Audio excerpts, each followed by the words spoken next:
Okay है ना। तो अपना नया टॉपिक रहेगा आज अभी आज से पढ़ेंगे अभी मृदा, सोइल यानी मिट्टी होती है ना। मिट्टी के बारे में अपन देखते हैं। कृषि विभाग ने मिट्टी को कितने भागों में बांटा गया? 14। वैज्ञानिक वर्गीकरण किया गया 5 तरीके से और सामान्य वर्गीकरण किया 6 तरीके से। 6 तरीकों में से एक मृदा होती है आपकी जो मरुस्थलीय मृदा होती है, उसको बांटा गया अभी 4 भागों में। तो टोटल मिला के सामान्य वर्गीकरण अपन पढ़ेंगे 9 तरीके से, ठीक है। मिट्टी होती क्या वगैरह में? मिट्टी पर जो आपके लेयर होती है, ए और बी लेयर, यानी कि टॉप लेयर और सब लेयर, उसको बोलते हैं मिट्टी। आपके अपर्दन और अपक्षय के कारण जो कणों का निर्माण होता है उसको बोलते हैं मिट्टी, ठीक है। आपके जो अपर्दन और अपक्षय के कारण मिट्टी का कणों का निर्माण होता है उसे बोलते हैं मिट्टी।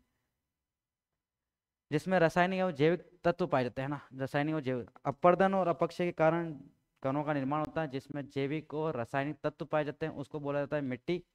अभी तक ज्ञात तत्व कितने हैं? 118। आपने पीरियोडिक टेबल पढ़ी होगी। 118।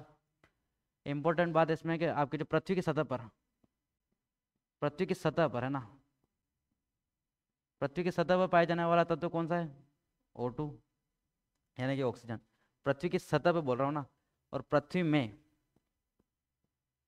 में पाया जाने वाला यानी कि कोर क्षेत्र में, पृथ्वी के अंदर है ना। पृथ्वी की सतह होगी, पृथ्वी की सतह, पृथ्वी में पाया जाने वाला लोहा या आयरन है ना।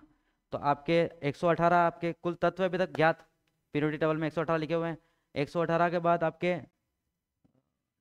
118 लिखे हुए हैं। और आपके जो पृथ्वी की सतह पर पाया जाने वाला तत्व है, सर्वप्रथम पाया जाने वाला तत्व कौन सा था? ऑक्सीजन। और आपके पृथ्वी की सतह में पाया जाने वाला सर्वप्रथम तत्व कौन सा था? लोहा, ठीक है। ठीक है, तो इसमें बातें होती है।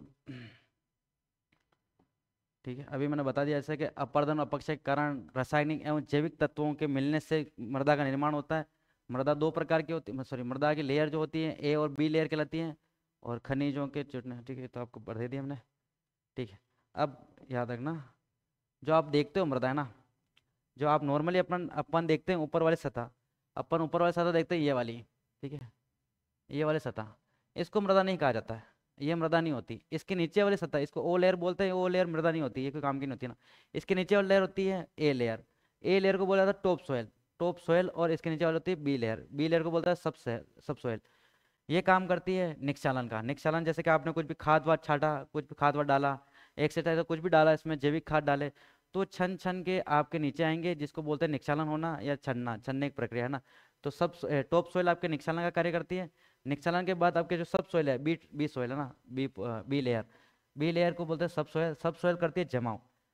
जमाव करने के बाद आपकी जो फसल होती है, जिसको न्यूट्रिशन की आवश्यकता होती है, धीरे धीरे आपको न्यूट्रिशन उपलब्ध कराने का काम कौन करती है? B layer. इसमें अपन खाद वाद डालते हैं, वो छनते हैं, छनने के बाद जमा किस में होते हैं? बी लेयर में।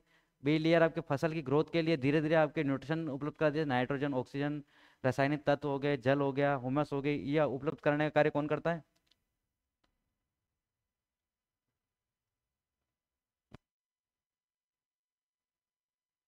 ये कार्य कौन करता है? तो बी लेयर। इसके बाद ये सी लेयर और ये कुछ काम की होती नहीं है ठीक है। ये चट्टानी भाग हो गया, चट्टानी भाग इससे कोई काम नहीं। दो लेयर होती है mainly, B layer, A layer. A layer को बोलते हैं टॉप सोयल। आपके क्वेश्चन बना हुआ है कि टॉप सोइल किसको कहा जाता है, तो बी लेयर को बोला जाता है सब सोइल। टॉप सोइल काम करती है निक्षालन का, निक्षालन के बाद जमाव होता है, जमाव के बाद आपके फसल में ग्रोथ के लिए काम आती है। आपके ऊपरी वाली लेयर होती है ओ लेयर। ओ लेयर आपके कोई मृदा का भाग नहीं होती है ना, मृदा नहीं कहलाती है कुल मिला के, ठीक है। आपके जो मृदा का नाम है ना,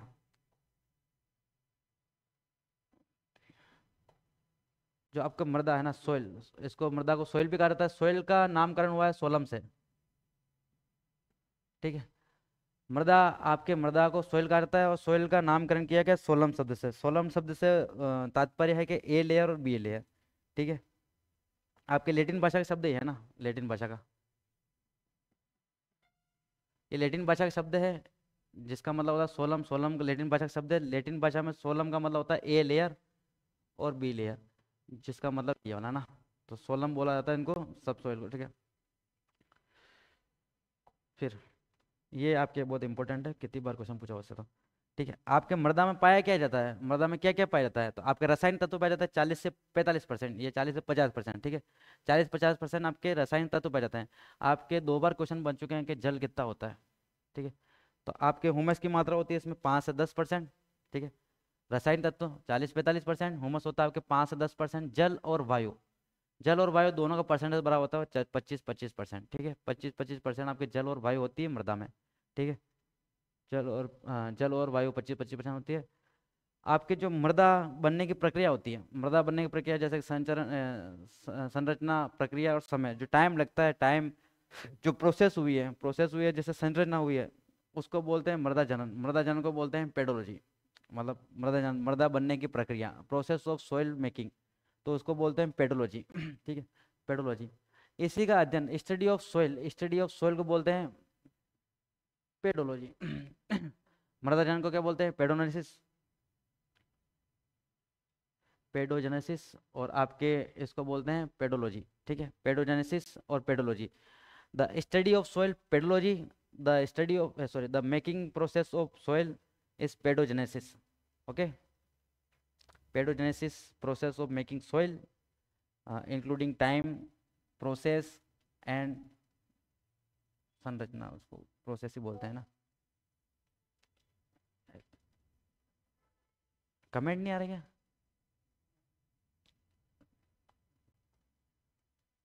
ठीक है।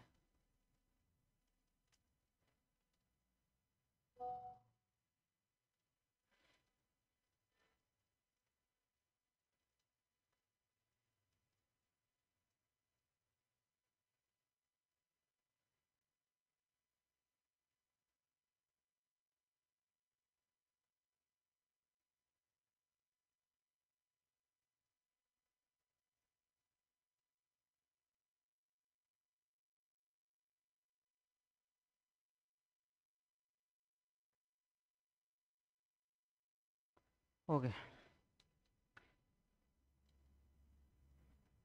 ठीक है। तो पेडोजेनेसिस बोलते हैं इसको, प्रोसेस ऑफ सॉइल और मृदा की जो अध्ययन किया जाता है उसको बोलते हैं पेडोलॉजी, ठीक है। फिर आपके राजस्थान में कौन कौन सी मृदाएं पाई जाती है? मृदा कौन कौन सी पाई जाती है आपके? तो आपके मृदा के प्रकार जो कृषि विभाग के अनुसार बताए गए हैं, तो रेवरीना और साइरोजम, साइरोजनम और रेवरीना पाई जाती है आपके ऊपरी वाले क्षेत्र में। फिर आप जिप्सीफेरस, जिप्सीफेरस पाई जाती है आपके बीकानेर वाले क्षेत्र में। मरुस्थलीय मृदा जिसके चार भाग है ना वापिस, मरुस्थलीय मृदा जिसके चार भाग है वो मरुस्थलीय मृदा, दूसर बुरी मृदा, ठीक है। 2 3 4 5, 5 तो हो गए, चूना रहित और नवीन जलोढ़, ठीक है। ओके, तो इसके बारे में ये लिखा हुआ पूरा।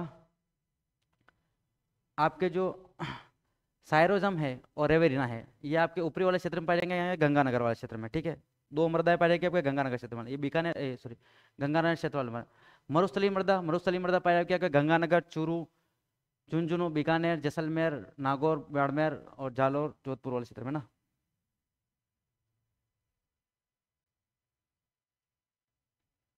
ओके। और ग्रे ब्राउन पाई जाती है क्या भाई? जालोर, पाली, नागौर, अजमेर और सिरोही में। नॉन कैल्सी ब्राउन पाई जाती है क्या आपके? जयपुर, सीकर, अजमेर, नागौर और इस वाले क्षेत्र में। देखो ये सारे क्षेत्र याद करने के होते नहीं है ना, आपको हल्का फुल्का सा मैप याद होना चाहिए, कि हल्का फुल्का सा मैप याद होगा कि आपके सायरोजम और कहाँ पाई जाती है? ऊपर वाले क्षेत्र में। आपके ऐसा नहीं कि गंगानगर में पाई जाएगी सिर्फ, हनुमानगढ़ वाले क्षेत्र में पाई जाएगी, क्योंकि मृदा है, देखो मृदा का डिसाइड नहीं हो सकता, इधर भी जाएगी उधर भी जाएगी, तो उड़ उड़ के कर्ण जाते हैं, तो मृदा हनुमानगढ़ में पाई जाएगी आपके सायरोजम और एविडना, है ना।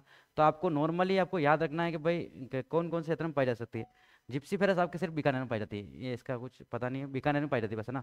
तो मरुस्थलीय मृदा आपके जो भी जिला दिखे उसमें लगा देना, इस वाले क्षेत्र में ना, अरावली के इस वाले क्षेत्र में। चूरू हो गया, झुंझुनू हो गया, नागौर, जोधपुर, बीकानेर, जैसलमेर, बाड़मेर, हनुमानगढ़ और गंगानगर वाले क्षेत्र। दूसरा बड़ी मृदा आपके जालोर वाले क्षेत्र में, जालोर इधर वाला, सिरोही, पाली वाला क्षेत्र भी, ठीक है। चुना रहित मृदा ऊपर वाले क्षेत्र में इधर, ठीक है, ऊपर वाले क्षेत्र में। तो बस आपको जिले याद नहीं रखने, इतने इंपॉर्टेंट तो इतना है कि आपको कौन किस क्षेत्र में पाई जाती है और कौन सी प्रकार की मृदा नॉर्मल है ना। आपके जिले भी याद भी होगा तो आसपास का जिला पूछ लेगा तो कंफ्यूज जाओगे इससे तो। नवीन जलोढ़ मृदा पाई जाती है आपके अलवर, भरतपुर, सवाई माधोपुर और जयपुर वाले क्षेत्र में, ठीक है।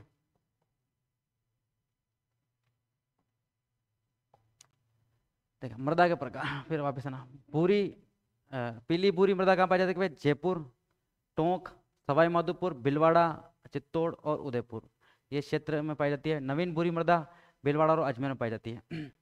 पर्वतीय मृदा कहाँ पर? आपके जयपुर और आपके कोटा, जयपुर भी आएगा इसमें ना, जयपुर, कोटा और उदयपुर इस वाले क्षेत्र में पाए गए। लाल लोमी का क्वेश्चन सर्वाधिक पूछा गया है अभी तक तो।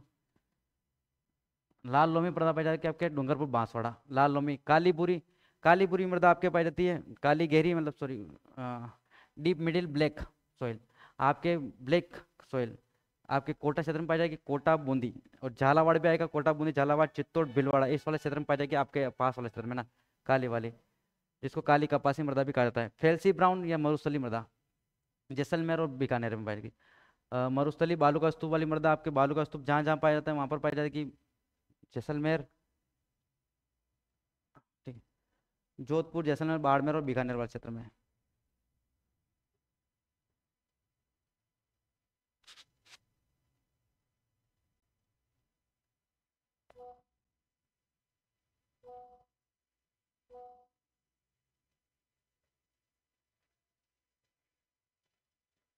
ठीक है तो स्क्रीनशॉट लेना हो तो ले लेना।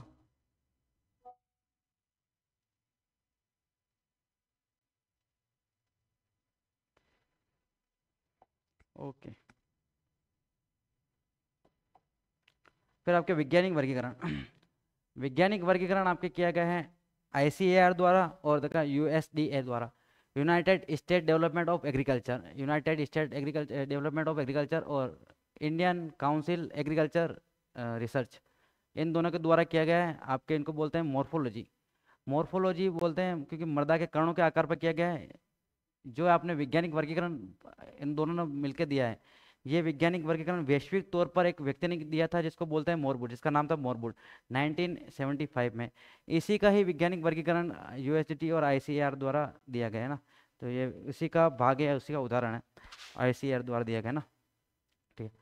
भारत में कुल वैज्ञानिक वर्गीकरण के अनुसार कितने प्रकार की मृदा है 11 प्रकार की मृदा है। 11 प्रकार की मृदा है। राजस्थान में कितने प्रकार की मृदा है 5। ठीक है 5 प्रकार की मृदा है। आपके एरिडी सॉइल पाई जाती है आपके पश्चिमी राजस्थान के कुछ भागों में ना। पश्चिम राजस्थान के कुछ भागों में एंटी सॉइल पाई जाती है आपके पश्चिमी राजस्थान में पूरे पश्चिमी राजस्थान में। ठीक है आपके अल्फी सॉइल पाई जाती है ऊपरी वाले भागों में इधर ना। इनसेप्टिक सॉइल पाई जाती है इस वाले क्षेत्र में। आपके वर्टी सॉइल पाई जाती है कोटा बूंदी बारह झालावाड़ में। ठीक है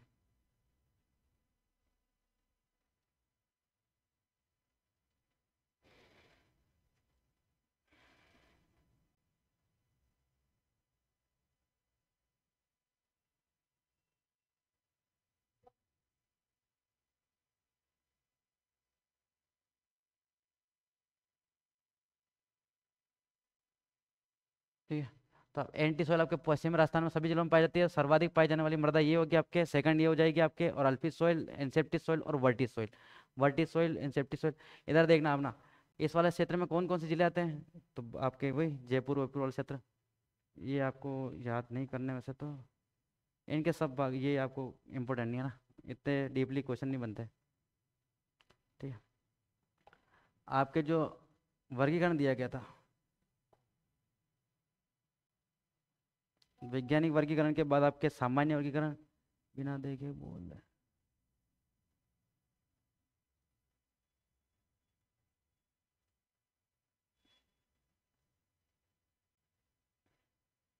ठीक है आपके सामान्य वर्गीकरण ये चला नहीं।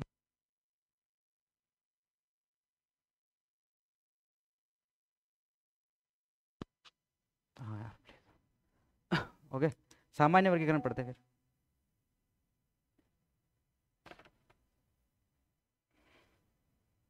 सॉरी सामान्य वर्गीकरण का पहले से इसमें डिस्कस कर लेते हैं अपन। ठीक है आपके एरिडी सोइल आपके जैसलमेर बीकानेर बालोतरा सांचौर सभी वाले क्षेत्रों में पाई जाएगी। राजस्थान में पाई जाने वाली सर्वाधिक मृदा है ना। सर्वाधिक मृदा ये होगी आपके एंटी सोइल आपके पश्चिमी राजस्थान के सभी जिलों में पाई जाती है ना। एंटी सोइल एंटी सोइल आपके राजस्थान के सभी जिलों में पाई जाती है। सेकंड सर्वाधिक पाई जाने वाली राजस्थान में और फर्स्ट सर्वाधिक पाई जाने वाली राजस्थान में।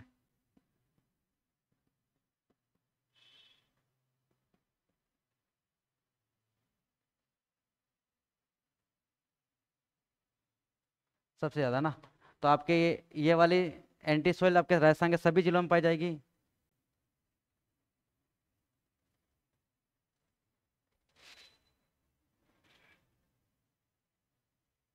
ओके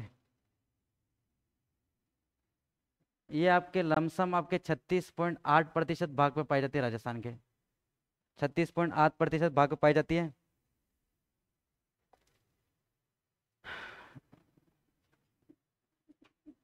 ठीक है, आपके सामान्य वर्गीकरण पे आपके आईसीएआर द्वारा दिया गया है।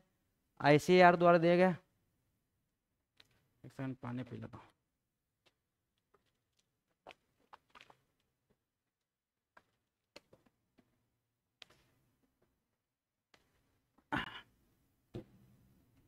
सामान्य वर्गीकरण पे आपके आईसीआर द्वारा किया गया है ना। आईसीआर द्वारा आपके सामान्य वर्गीकरण दिया गया था आपके 1943 में।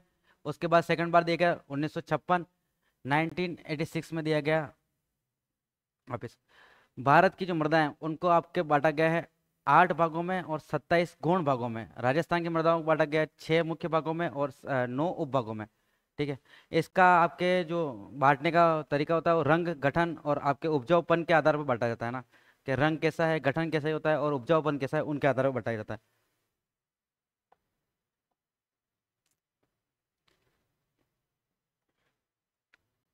ठीक है।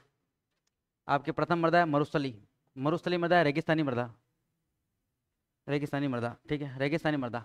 इसमें कौन कौन सी मृदा पाई जाती है? बालू का स्तूप वाली, जिसमें बालू का स्तूप पाए जाते हैं। लवण वाली, भूरी रेतीली मृदा और लाल रेतीली मृदा, 4 प्रकार ये हैं इसके उपभाग है ना। क्षेत्र कौन कौन से होंगे आपके? क्षेत्र ही हो जाएंगे आपके ना, बालू का स्तूप जैसलमेर, बीकानेर, बाड़मेर और जोधपुर वाला क्षेत्र बालू का स्तूप वाला ना, ये वाले क्षेत्र हो जाएंगे आपके इसमें।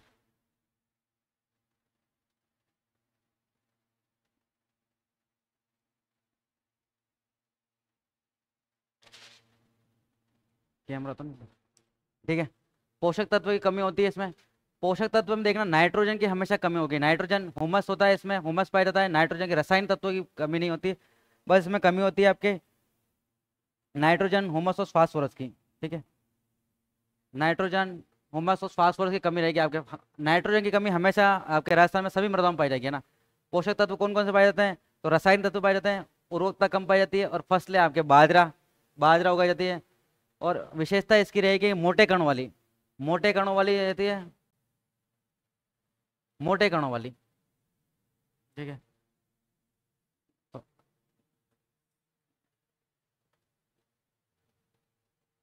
सेकंड आपके लाल पीली। लाल पीली आपके धारवाड़ क्रम की धारवाड़ क्रम की चट्टानों के अपसाद सॉरी, धारवाड़ क्रम की चट्टानों के अपक्षय से निर्मित होती है। धारवाड़ क्रम की चट्टानों के अपक्षय से निर्मित होती है। ये सर्वाधिक पाई जाती है कि बनास बेसिन में। बनास बेसिन आपके जयपुर, सॉरी, बनास बेसिन में पाई जाती है उदयपुर, उदयपुर, राजसमंद, भीलवाड़ा, टोंक और सवाई माधोपुर और दक्षिणी अजमेर वाले क्षेत्रों में। आपके कौन कौन से क्षेत्र में पाई जाएगी आपके? उदयपुर, राजसमंद, भीलवाड़ा, सवाई माधोपुर और इस वाले क्षेत्र में। पोषक तत्व पाए जाते हैं इसमें लोहा, लोहा और एल्यूमिनियम। इसमें पोषक तत्व पाए जाते हैं लोहा, लोहा और एल्यूमिनियम की मात्रा पाई जाती है इसमें पोषक तत्व की। ठीक है। तो ये क्षेत्र इसके हो जाएंगे आपके उदयपुर, राजसमंद, उदयपुर, राजसमंद,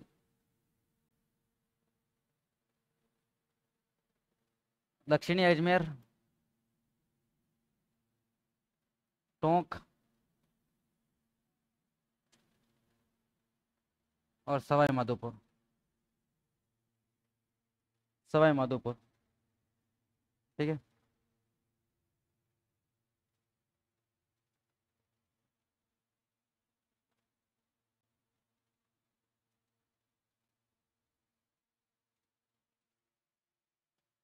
ठीक है। आपके लाल काली, लाल काली मृदा आपके पाई जाएगी उदयपुर, चित्तौड़, भीलवाड़ा वाले में ना। उदयपुर, चित्तौड़, भीलवाड़ा वाले क्षेत्र में। उदयपुर, चित्तौड़ और भीलवाड़ा वाले क्षेत्र में। भीलवाड़ा वाला क्षेत्र में पाई जाएगी। इसमें भी मात्रा होती है आपके लोहे की और एल्यूमिनियम की है ना। एल्यूमिनियम और लोहे की मात्रा होती है। इसमें कमी होती है नाइट्रोजन की। ठीक है। नाइट्रोजन की कमी होती है, ह्यूमस की कमी होती है और फास्फोरस की। राजस्थान की सभी मृदाओं में ये तीनों कमी रहेगी। आपके यहाँ पर खेती की जाती है मक्के की, गन्ना और कपास।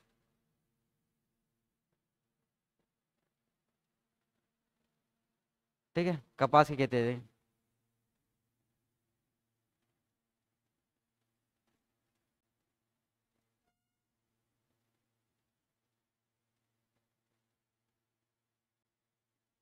जूम कैसे करते हैं?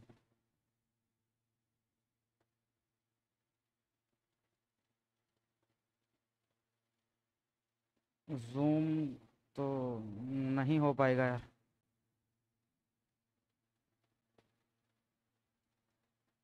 ठीक है, देखते हैं। ठीक है, मध्यम काली। मध्यम काली कौन सी होती है आपके? मध्यम काली आपके क्षेत्र होगा आपके। मध्यम काली क्षेत्र आपके चरणों से मृदा भी कहा जाता है इसको, हाड़ोती क्षेत्र। ये हाड़ोती वाले क्षेत्रों में है ना। हाड़ोती वाले क्षेत्र में, हाड़ोती वाले क्षेत्र में जैसे कोटा, बूंदी, झालावाड़,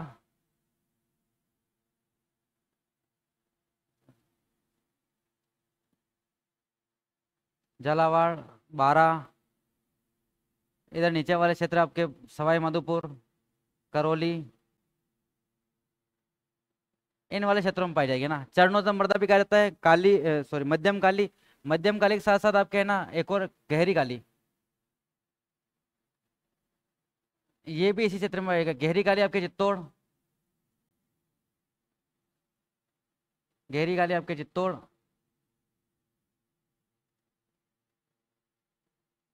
भीलवाड़ा और कोटा, इन वाले क्षेत्रों में बोला गया। मध्यम काली बहती मध्यम काली आपके मृदा पाई जाती है झालावाड़ क्षेत्र में, झालावाड़, डूंगरपुर, बांसवाड़ा, सॉरी झालावाड़, कोटा, बूंदी, बारा, सवाई माधोपुर और करौल वाले क्षेत्र में। गहरी काली आपके पाई जाती है चित्तौड़, भीलवाड़ा और कोटा में। ठीक है ना, इन वाले क्षेत्रों में गहरी काली पाई जाएगी। ठीक है। नेक्स्ट, लाल लोमी या लेटराइट, ये इंपॉर्टेंट है। लाल लोमी या लेटराइट मृदा कहाँ पाई जाती है? लाल लोमी और लेटराइट मृदा आपके बांसवाड़ा और डूंगरपुर में पाई जाती है ना। लाल लोमी और लेटराइट आपके बांसवाड़ा डूंगरपुर में पाई जाती है, इसको बोलते हैं लेटराइट मृदा बोलते हैं। लाल या लोमी या लेटराइट, इसका वैज्ञानिक नाम भी है लेटराइट है ना। तो आपके पाई जाती है डूंगरपुर और बांसवाड़ा में। इसके अलावा भी कभी ऑप्शन में हो जाए तो दक्षिणी उदयपुर और प्रतापगढ़, ये चार जिले होंगे मुख्यतः। मुख्यतः दो जिले हैं, बांसवाड़ा और डूंगरपुर ना। बांसवाड़ा और डूंगरपुर।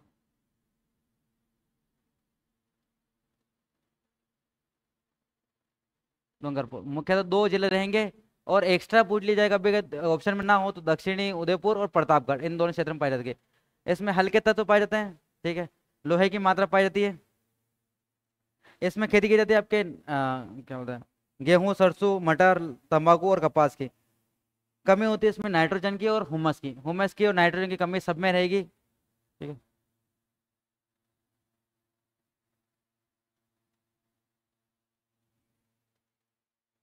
और इसकी एक और विशेषता है, एक और विशेषता है कि ये पूर्णतः विकसित नहीं हो पाती, इसलिए अकटिबंधीय एक मृदा भी कहा जाता है।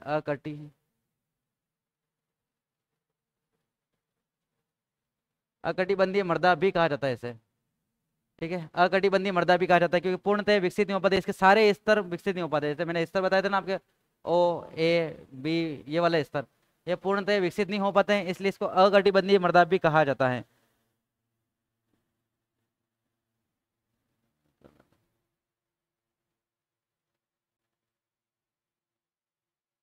अकटिबंधीय मृदा भी कहा जाता है।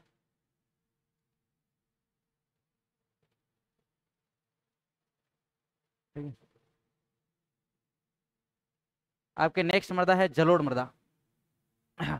जलोढ़ मृदा, जलोढ़ मृदा इसको कछारी मृदा भी कहा जाता है। कछारी मृदा ये आपके हनुमानगढ़, गंगानगर, हनुमानगढ़ गंगानगर इस वाले क्षेत्र में है। हनुमानगढ़ गंगानगर, चूरू, भरतपुर, सवाई माधोपुर, इस वाले क्षेत्रों में आपके ये मृदा सर्वाधिक देखने को मिलेगी। हनुमानगढ़, गंगानगर, भरतपुर, धौलपुर, करौली, दौसा, सवाई माधोपुर और जयपुर वाले क्षेत्र में है ना। तो हनुमानगढ़ तो हो गया, हनुमानगढ़,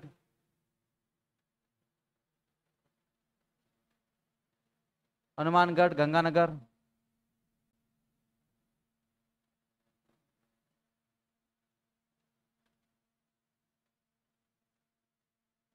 गंगानगर, भरतपुर,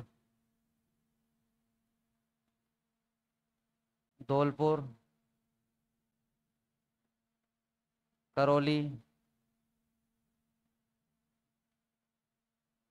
इस वाले से टोंक, इस वाले क्षेत्रों में सर्वाधिक मिलेगी। जैसे कछारी मृदा भी कहा जाता है। इतना ठीक है सर जी। ओके।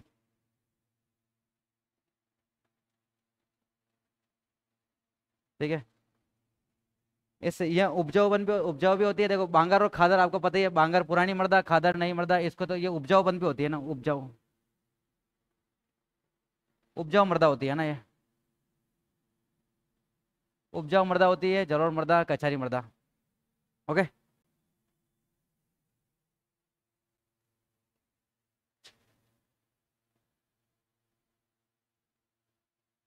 ओके।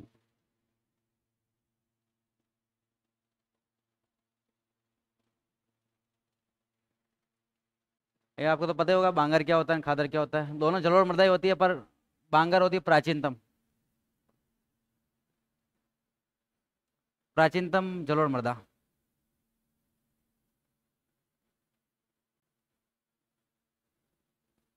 प्राचीनतम जलोढ़ मृदा को बांगर कहा जाता है, और नवीनतम,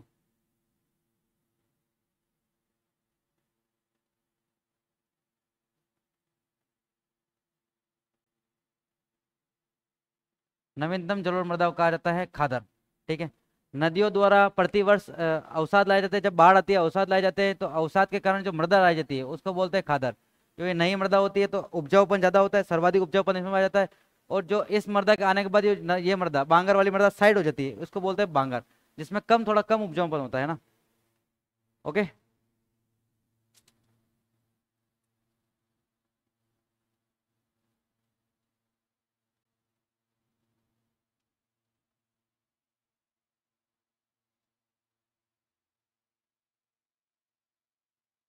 ओके। अब पूरा देख लेते हैं कि कैसे क्या रहा ना, वैज्ञानिक वर्गीकरण दोनों सबका कंबाइन कर लेते हैं। देखो, घग्गर के मैदान में कौन सी मृदा पाई जाएगी, घग्गर का मैदान ऊपर वाला पार्ट, हनुमानगढ़ गंगानगर वाला पार्ट। तो उसमें कृषि विभाग के अनुसार, तो साइरोजम और रेवरीना पाई जाएगी। ठीक है। वैज्ञानिक वर्गीकरण के साथ एंटी सोइल पाई जाएगी, एंटी सोइल पाई जाएगी। और आपके सामान्य वर्गीकरण के अनुसार जलोढ़ मृदा पाई जाएगी। तो आपके तीनों कंप्लीट हो गए इसमें। घग्गर के मैदान में कृषि विभाग के अनुसार तो रेवेरिना और साइरोजम, वैज्ञानिक वर्गीकरण के अनुसार एंटी सोइल पाई जाएगी, और सामान्य वर्गीकरण के अनुसार जलोढ़ मृदा पाई जाएगी। ठीक है। आपके लूणी बेसिन, आपके जो अजमेर वाला क्षेत्र लूणी बेसिन यानी कि धूसर भूरी मृदा, आपके कृषि विभाग के अनुसार धूसर भूरी मृदा, और वैज्ञानिक वर्गीकरण के अनुसार एंटी सोइल पाई जाएगी। और आपके सामान्य वर्गीकरण के अनुसार भूरी रेतीली मृदा यानी मरुस्थली मृदा का पार्टीशन। ठीक है। बंगाल सॉरी बाणगंगा का मैदान, बाणगंगा का मैदान आपके साइड बाय साइड, बाणगंगा का मैदान आपके नवीन जलोढ़ मृदा, जलोढ़ मृदा इसमें पाई जाएगी आपके वैज्ञानिक वैज्ञान इनसेप्टिक सॉइल, और सामान्य वर्गीकरण के अनुसार जलोढ़ मृदा। बनास का मैदान, बनास के मैदान में आपके सामान्य वर्ग सॉरी कृषि विभाग के अनुसार पीली मृदा पाई जाएगी, वैज्ञानिक वर्गीकरण के अनुसार इनसेप्टिक सॉइल, और सामान्य वर्गीकरण के अनुसार लाल पीली। और माही सागर सॉरी माही का मैदान, माही का मैदान के दक्षिण वाला भाग, डूंगरपुर बांसवाड़ा वाला भाग, तो वहां पर कौन सी मृदा पाई जाएगी, लाल लोमी लेटेराइट मृदा, लेटेराइट अल्फी सोइल वैज्ञानिक वर्गीकरण के अनुसार, और आपके लाल लोमी या लेटेराइट मृदा सामान्य के अनुसार। ठीक है। तो इसमें दोनों सेम ही है, लाल लोमी इधर लाल लोमी लेटेराइट लिखा हुआ है बस, है ना। सामान्य वर्गीकरण के अनुसार भी वही रहेगी आपके, और कृषि विभाग के अनुसार भी वही रहेगी। ठीक है। इसमें बस तीन मृदाओं का ही वो है, एंटी एंटी सोइल, इंसेप्टिक सोइल और अल्फी सोइल।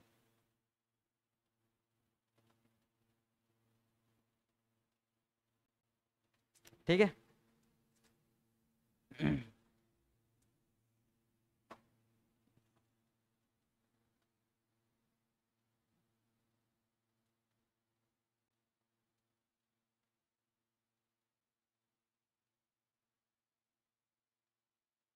ठीक है। अब राजस्थान में जो मृदा है उसका पीएच मान, सामान्य पीएच मान क्या होता है।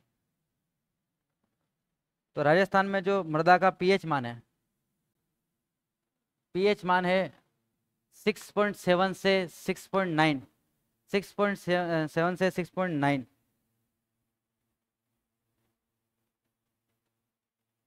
ठीक है। तो राजस्थान में थोड़ी मृदाएं अम्लीय प्रकार की पाई जाती हैं। ठीक है। तो पीएच मान याद रखना 6.7 से 6.9, एवरेज होता है इसका 6.7 है ना। तो 6.7 से 6.9 पीएच मान रहेगा मृदा का।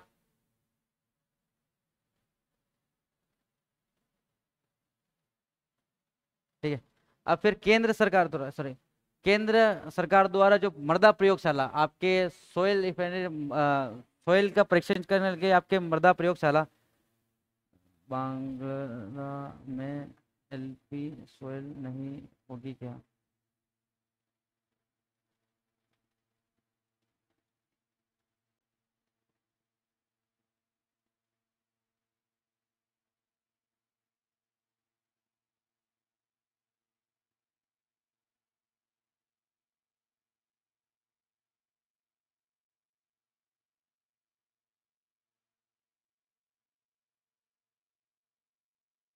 गंगा में एलपी सोयल नहीं होगी क्या?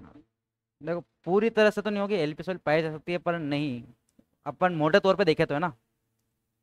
एग्जैक्टली मैं बोल रहा हूँ ना, सोयल ऐसा नहीं है पर्टिकुलर कि इसी एरिया में पाई जाएगी, जैसे राजस्थान है तो ऐसा नहीं बोल सकते आपके इसी जिले में ये सोयल पाई जाएगी। सोयल का कुछ नहीं, देखो सोयल आपके जैसे कि ये जिले की बाउंड्री खत्म हुई, यहाँ पर दूसरे जिला हो गया, तो ऐसा तो है ही नहीं कि यहाँ पर ये सोयल नहीं पाई जाएगी। प्रभाव तो दिखाई देगा ना, ये उड़ के आएगी सोयल, एक उड़कर अपक्षय होता है, अपर्दन होता है, जिससे भी सोयल का क्षेत्र बढ़ता है ना। तो ऐसा नहीं कि एक पर्टिकुलर जिला बता दिया तो उसी में ही होगी। ठीक है, तो केंद्र सरकार द्वारा जो मृदा प्रयोगशाला स्थापित की गई है वो उदयपुर में स्थापित की गई है केंद्र सरकार द्वारा। जो काजरी द्वारा की गई है, काजरी द्वारा यहाँ के centre arid zone research institute, centre arid zone research institute, केंद्रीय शुष्क अनुसंधान केंद्र, इसके द्वारा आपके जो स्थापित की गई है चांदन गांव। चांदन गांव आपके कहाँ पड़ता है? चांदन गांव आपके पड़ता है जोधपुर। ये जैसलमेर वाला चांदन गांव नहीं है ना?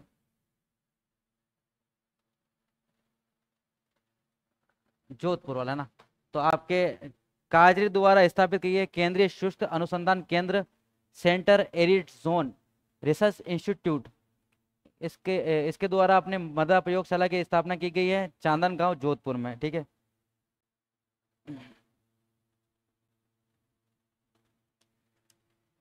ठीक है। आपके जो मृदा स्वास्थ्य, सॉरी, मृदा हेल्थ कार्ड, मृदा स्वास्थ्य कार्ड के आरंभ किया गया था है ना, आपके जो मोदी सरकार द्वारा आपके मृदा स्वास्थ्य कार्ड कार्यक्रम फरवरी 2015 से प्रारंभ किया गया था ना, वो आपके प्रारंभ किया गया था गंगानगर। गंगानगर जो सूरतगढ़ पड़ता है ना, गंगानगर के सूरतगढ़ तहसील से।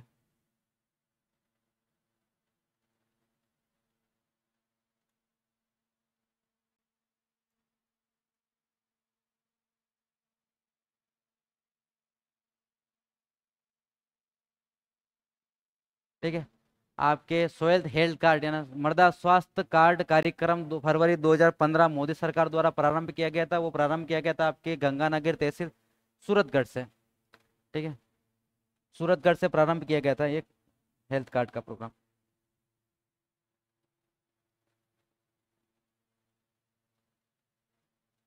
अब पढ़ेंगे अपन मृदा अवनयन यानी कि डिग्रेशन। मृदा उन्नयन यानी डिग्रेशन क्या होता है? डिग्रेशन मतलब मृदा का ह्रास होना या मृदा नष्ट होना, मृदा खराब होना, उसका किस प्रकार से होता है? देखो, एक तो मृदा का ह्रास होता है अपर्दन के कारण। ठीक है, अपर्दन दो प्रकार के होते हैं।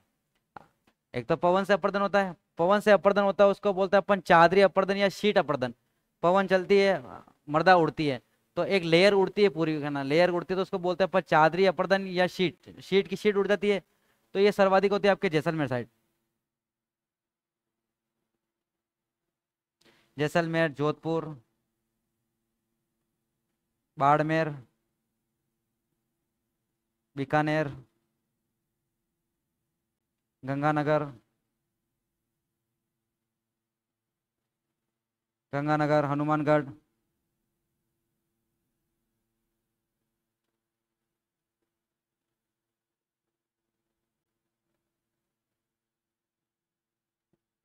इन वाले क्षेत्रों में सर्वाधिक देखने को मिलती है। कौन सा वाला? चादरी अपर्दन, शीट अपर्दन, है ना। जल अपर्दन, जल अपर्दन आपके राजस्थान में सर्वाधिक करती है चंबल। चंबल, चंबल नदी द्वारा सर्वाधिक किया जाता है जल अपर्दन। जल अपर्दन आपके जिसको बोलते हैं अवनालिका अपर्दन।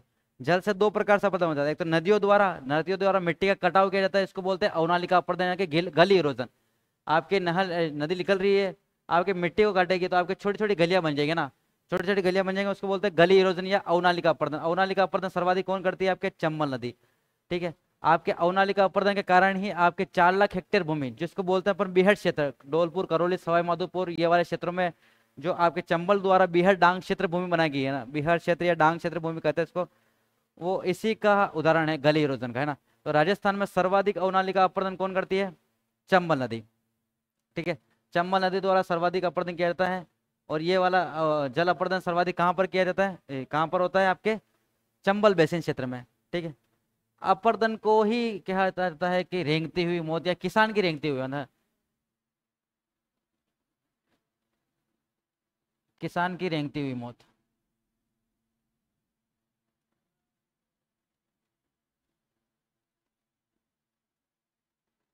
इसी को कहा जाता है किसान की रेंगती हुई मौत, क्योंकि मिट्टी जैसे उड़ेगी तो किसान के लिए तो प्रॉब्लम ही है बेचारे के। तो इसे कहा जाता है किसान की रेंगती हुई मौत। ठीक है, तो आपके दो तरह के अपरदन होते हैं, पवन अपरदन, जल अपरदन। वायु के द्वारा अपरदन आपके पश्चिम राजस्थान में सर्वाधिक होता है। जल अपरदन कराने वाले आपके सबसे बड़ी नदी आपका राजस्थान की चंबल, जिसके कारण यहाँ पर बन जाता है आपके पूर्वी राजस्थान की तरफ सर्वाधिक जल अपरदन होता है ना, सर्वाधिक जल अपरदन होता है। 4 लाख हेक्टेयर भूमि, जिसे को बोलते हैं अपन अवलानिका अपरदन या गली इरोजन। ठीक है, फिर आती है सेम की समस्या। सेम क्या होता है? आपके सेम की समस्या सर्वाधिक देखने को मिलती है आपके राजस्थान के ऊपरी वाले भाग में।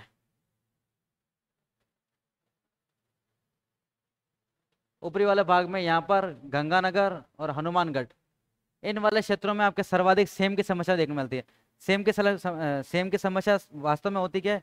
देखो, हनुमानगढ़ और आपके गंगानगर, इन क्षेत्रों में पानी की समस्या नहीं है, पानी की कमी नहीं है, पानी अत्यधिक मात्रा में उपलब्ध है, क्योंकि नहरें यहाँ पर बहुत ज्यादा सर्वाधिक नहरें हैं। तो नहरों से सिंचाई करते हैं, नहरों से सिंचाई करने के बाद क्या आपके जो पानी का लेवल है, ग्राउंड वाटर लेवल, वो बढ़ते ही जा रहा है धीरे धीरे ना, बढ़ते जा रहा है। तो ग्राउंड वाटर लेवल धीरे धीरे ऊपर उठता है और ऊपर उठने के बाद एक परत के रूप में जम जाता है।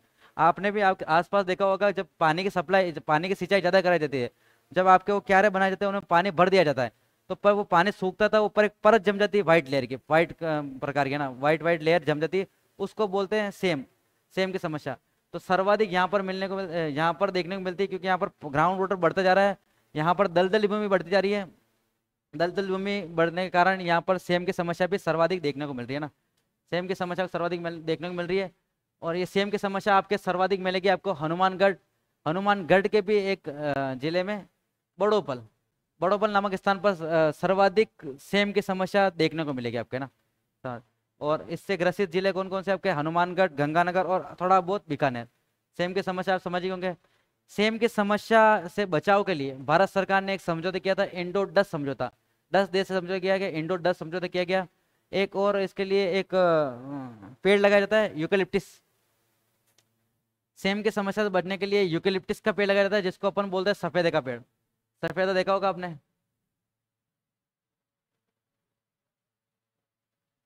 सफेदे का पेड़ है ना। सेम से समस्या से बचने के लिए सफेदे का पेड़ लगाया जाता है। सफेदे का पेड़ क्या करता है? पानी को सोखता है। आपके जब उपजाऊ भूमि होती है ना, उपजाऊ भूमि के पास अगर सफेदे के पेड़ लगाए जाए तो वो बंजर हो जाएगी, पानी की समस्या आ जाएगी। पर यहाँ पर पानी की समस्या नहीं है, पानी ज्यादा ही अत्यधिक मात्रा में है, तो इससे सफेदे के पेड़ लगाए जाते हैं। और एक समझौता किया गया, इंडो डच समझौता। इंडिया ने डच से समझौता किया था, इसलिए इंडो डच समझौता। ठीक है, किसके लिए? आपके सेम की समस्या से बचने के लिए। ठीक है, हो गया।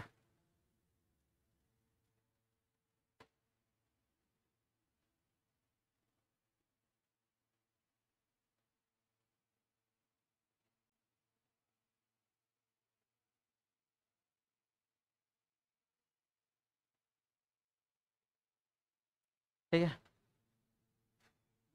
फिर आप क्या आ जाते हैं? रेह या कल्लर। रेह कल्लर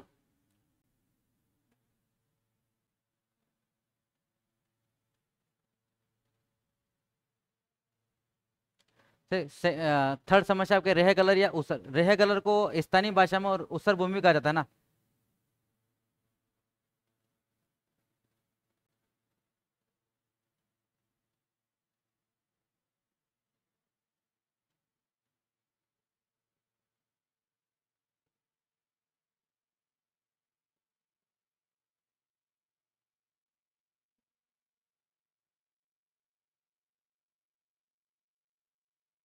स्थानीय भाषा में इसे उसकर उसर भूमि भी कहा जाता है। रेह कलर की समस्या क्या होती है? रेह कलर देखो, आपके जो 33 सागर वाला अवशेष वाला भाग है, उसमें रासायनिक तत्वों के परिवर्तन के कारण विभिन्न प्रकार के परिवर्तन के कारण आपके जो भूमि निर्मित होती है, जिसको अपन रेह कलर कहा जाता है। एक तरह से ये दलदली भूमि है ना, दलदली भूमि, उसको बोलते हैं रेह कलर। इसमें अम्ल और क्षार की मात्रा बढ़ती जाती है, अम्लीय और क्षारीय मृदा हो जाती है। सर्वाधिक समस्या देखने को मिलती है नागौर। 33 सागर के अवशेष के कारण विभिन्न लवणीय तत्वों के परिवर्तन से जुड़ी समस्या है ना, सर्वाधिक आपके नागौर में देखने को मिलती है। इसी को आपके ऊसर भूमि भी कहा जाता है। 33 सागर के अवशेष पर जो विभिन्न प्रकार के तत्व होते हैं उनके परिवर्तन के कारण जो दलदली भूमि बनती है उसको रेह कलर या ऊसर भूमि भी कहा जाता है नागौर में ना। बंजर भूमि, आपको बंजर का पता है, बंजर में कुछ समस्या ही नहीं। बंजर वह भूमि जो अनउपजाऊ है या पानी की समस्या के कारण अनउपजाऊ, उसको बोलते हैं बंजर भूमि, रेतीली भूमि जिस पे किसी प्रकार की खेती नहीं की जा सकती है। 37 लाख हेक्टेयर भूमि ऐसी राजस्थान में अभी उपलब्ध है बंजर भूमि के रूप में ना, उसको बोलते हैं बंजर भूमि। ठीक है, बंजर भूमि की व्यवस्था। फिर मरुस्थलीकरण, मरुस्थलीकरण में क्या हो रहा है? मरुस्थलीकरण, पश्चिमी राजस्थान में मरुस्थलीकरण के कारण अनुपजाऊ भूमि है। आधा भाग तो आपके राजस्थान का मरुस्थल का है, तो उसके कारण एक तो ये समस्या आ रही है। एक तो प्राकृतिक, प्राकृतिक क्यों? क्योंकि पहले से ही मरुस्थल बना हुआ है तो प्राकृतिक हो गया ना, प्राकृतिक वो अपन ने गया नहीं। पर अभी नेचुरली जो प्राकृतिक तरीके से वो किया था, मतलब मरुस्थल था वो तो प्राकृतिक था। अभी हम मानव मानव के हस्तक्षेप के कारण, जैसे कि आप देखते हो कि अरावली पे, अरावली का अपन ने विदोहन करना शुरू कर दिया, कितने तरीके से कहाँ कहाँ से तोड़ दी अरावली को। उसके कारण मरुस्थल निरंतर आगे बढ़ता जा रहा है। आपके अजमेर के यहाँ से निरंतर आगे बढ़ रहा है, जिसको आपके राजस्थान का सॉरी मरुस्थल का मार्च भी कहा जाता है। वो हो जाता है अपने द्वारा, तो मानव द्वारा मरुस्थलीकरण को बढ़ाया जा रहा है ना। ये धीरे धीरे अपने लाभ के लिए मानव धीरे धीरे अरावली को निरंतर खोता जा रहा है। आप देखना कभी अरावली साइड जाना तो बहुत मतलब राजस्थान में अधिकांशतः होटलें आपके अरावली के ऊपर बनी हुई है, उसको तोड़ के बनाई गई है। तो अरावली का वो कारण ना, मरुस्थलीकरण बढ़ता जा रहा है। प्लस पेड़ पौधे काट रहे हैं अपन, वही है, पेड़ पौधे काट रहे तो आपके मरुस्थलीकरण बढ़े गई है। तो एक तो हो गया प्राकृतिक, प्राकृतिक तो नेचुरली मरुस्थल था। एक मानव निर्मित, मानव के द्वारा करा जा रहा है, अरावली का विदोहन करा जा रहा है, अरावली को काटा जा रहा है, प्लस पेड़ काटे जा रहे हैं। इस कारण आपके मरुस्थल है ना, अरावली का निरंतर सॉरी अरावली का मरुस्थल का निरंतर बढ़ना, मरुस्थल का मार्च चलाता है जो अजमेर से निरंतर बढ़ रहा है।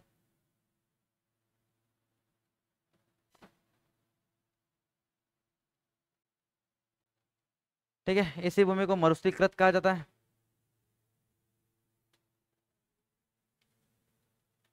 तो चार समस्या है ना डिग्रेशन की। एक तो अपर्दन हो गया, जिसको रेंगती हुई मौत कहा जाता है। अपर्दन दो प्रकार से होता है, पवन के द्वारा और जल के द्वारा।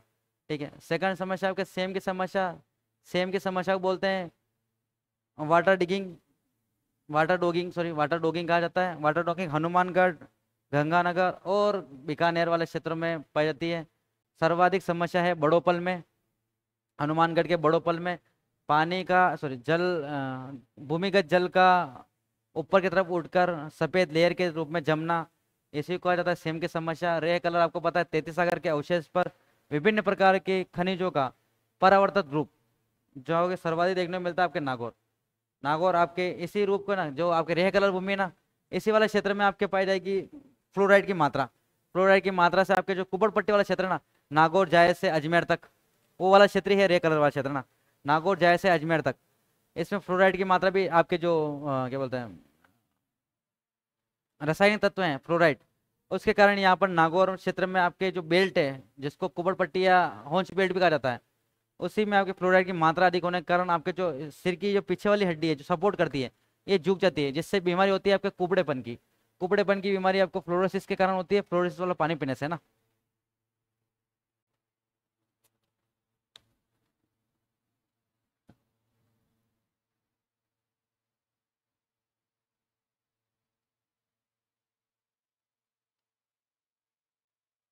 ओके, ठीक है। और बंजर भूमि आप जानते हो क्या है? वही क्षेत्र बता रहा हूँ बस। क्षेत्र वही रहेंगे आपके जैसलमेर, बीकानेर, जोधपुर वाले क्षेत्र ना। कौन से वाले में? अपर्दन के कारण, पवन वाले अपर्दन में कौन से रहेंगे? पवन अपर्दन में ना, पवन अपर्दन में जैसलमेर, बीकानेर, बाड़मेर, जोधपुर वाले सारे क्षेत्र रहेंगे ना। और आपके जो नदी से होता है जल, जल अपर्दन से आपके चंबल बेसिन, चंबल बेसिन के कारण आपके जो भूमि होती है उसको उत्खात भूमि, उत्खात जल उत्खात भूमि को बीहड़ या डांग क्षेत्र कहा जाता है। बिहार क्षेत्रफल पूछा जाए आपसे ना, सर्वाधिक बिहार क्षेत्रफल कहाँ पर है? अ,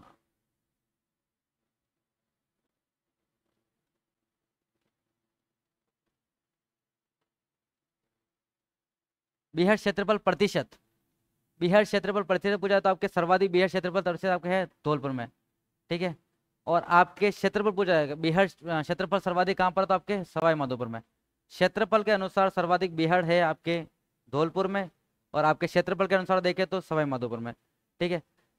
इसके विकास के लिए, मतलब जैसे कि आपका इस क्षेत्र को कुछ विकसित करने के लिए या टूरिज्म बढ़ाने के लिए, कुछ आय का स्रोत बनाने के लिए, अभी वर्तमान में यहाँ तो ना तो खेती हो पाती है, क्योंकि डांग भूमि क्षेत्र बिहार क्षेत्र में तो फसल का कुछ नामो निशान नहीं है, मिट्टी नहीं है यहाँ पर, चट्टाने चट्टाना है। तो सरकार ने यहाँ के विकास के लिए दो कार्यक्रम चलाए गए थे। एक तो चलाया गया था 1989 में कंदरा क्षेत्र विकास कार्यक्रम, 8 जिलों में। ठीक है। कंदरा क्षेत्र विकास कार्यक्रम, और एक चलाया गया था 1985 डांग क्षेत्र विकास कार्यक्रम।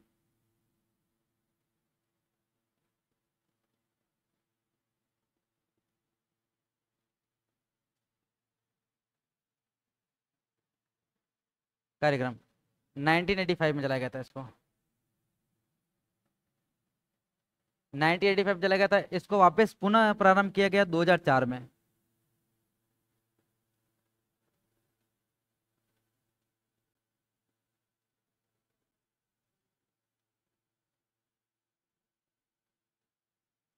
पुनः शुरू किया गया इसको 2004 में। ठीक है, बस में बंद कर दिया गया था, पुनः प्रारंभ किया इसको 2004 में। ये भी आपके चला गया 8 जिलों में। दोनों ये आपके केंद्र सरकार द्वारा चला गया है, केंद्र सरकार द्वारा।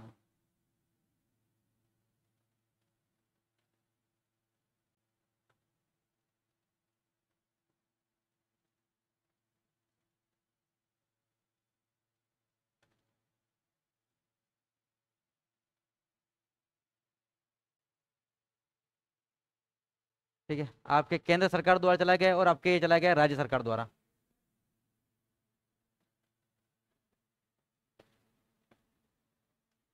राज्य सरकार द्वारा चला गया है, ठीक है।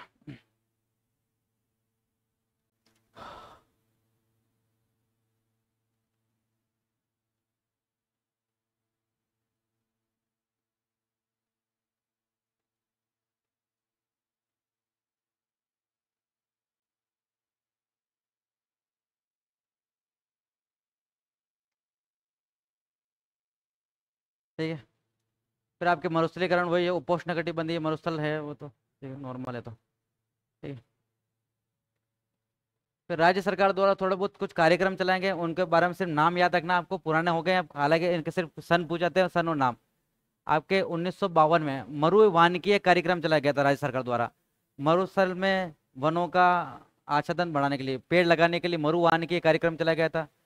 आपके 1959 में काजरी की स्थापना की गई, सबसे इंपॉर्टेंट बात है ना,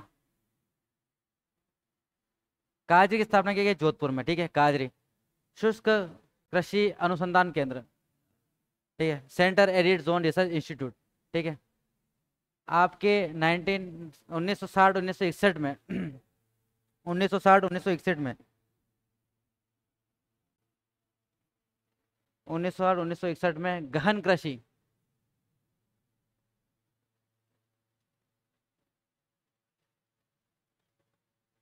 गहन कृषि जिला कार्यक्रम,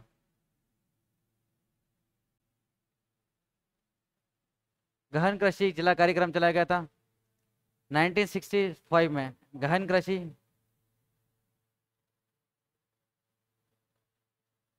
क्षेत्र कार्यक्रम चलाया गया था ना, ये जिला है, ये क्षेत्र है ना।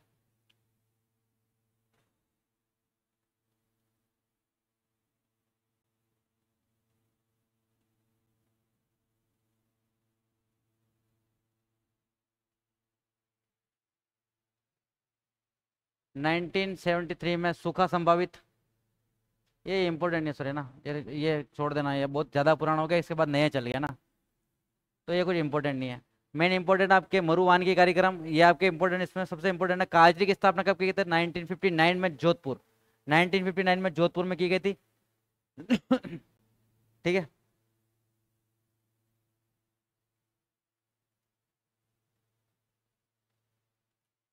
काजरे से अलग होकर बना है AFRI, arid forest research institute, arid forest research institute, arid शुष्क वानिकीय रिसर्च यानी संस्थान, क्या बोलते हैं, एरिड फॉरेस्ट रिसर्च इंस्टीट्यूट, शुष्क वानिकीय अनुसंधान केंद्र, शुष्क वानिकीय अनुसंधान संस्थान या शुष्क वानिकीय अनुसंधान केंद्र। इंग्लिश में याद रखना आप तो, एरिड फॉरेस्ट रिसर्च इंस्टीट्यूट, शुष्क शुष्क देखो,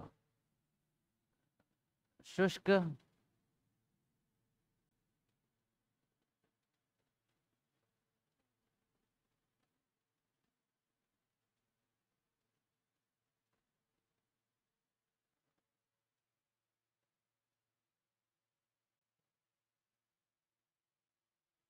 अनुसंधान संस्था है ना।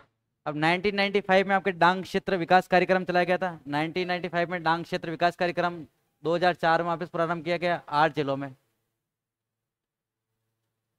ठीक है। आपके 1995 में बंजर भूमि विकास कार्यक्रम, बंजर भूमि विकास कार्यक्रम चलाया गया था 2005 फरवरी, है ना, थोड़ा फरवरी, 2005 फरवरी में आपके soil health card, soil health card आपके जो गंगानगर की सूरतगढ़ तहसील है,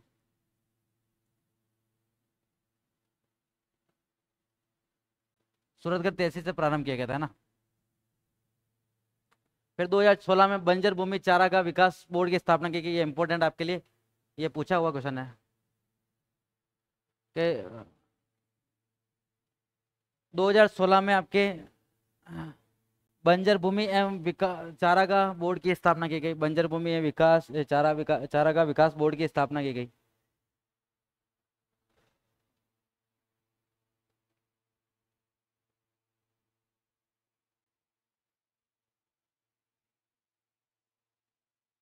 ठीक है। और आपको पता ही है ऑपरेशन खेचड़ा चलाया गया था 1995 में, 1991 में ऑपरेशन खेचड़ा, ये अभी यहाँ के लिए इंपॉर्टेंट नहीं है तो अलग बात है। ठीक है।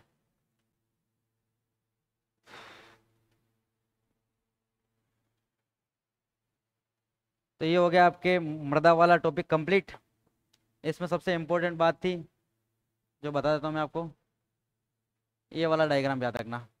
ये घग्गर के मैदान, लूणी बेसिन, बाणगंगा का मैदान और आपके बनास का मैदान और माही का मैदान, इनमें कौन कौन सी मृदा पाई जाती है?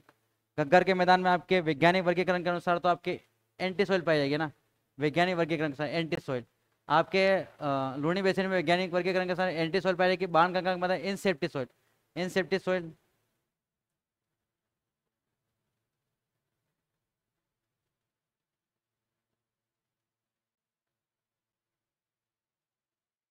देखो इनसेप्टी सॉइल बाणगंगा का मैदान आपके, इनसेप्टी सॉइल यही पाई जाएगी आपके बाणगंगा वाला मैदान में।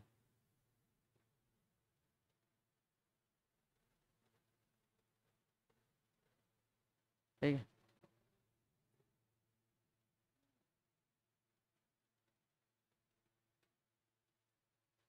फिर आपके बनास का मैदान पीलीभूरी या इनसेप्टी सॉइल, वापस वही इनसेप्टी सॉइल। और माही का मैदान अल्फी सॉइल, अल्फी सॉइल पाई जाएगा आपके।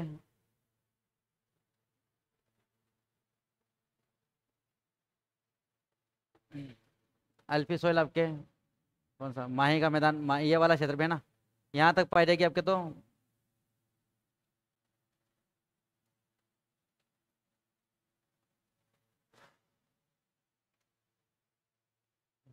ठीक है। Okay, thank you so much. Next topic कल पढ़ते हैं, आई होप आपको समझ में आया होगा। Okay, thank you so much.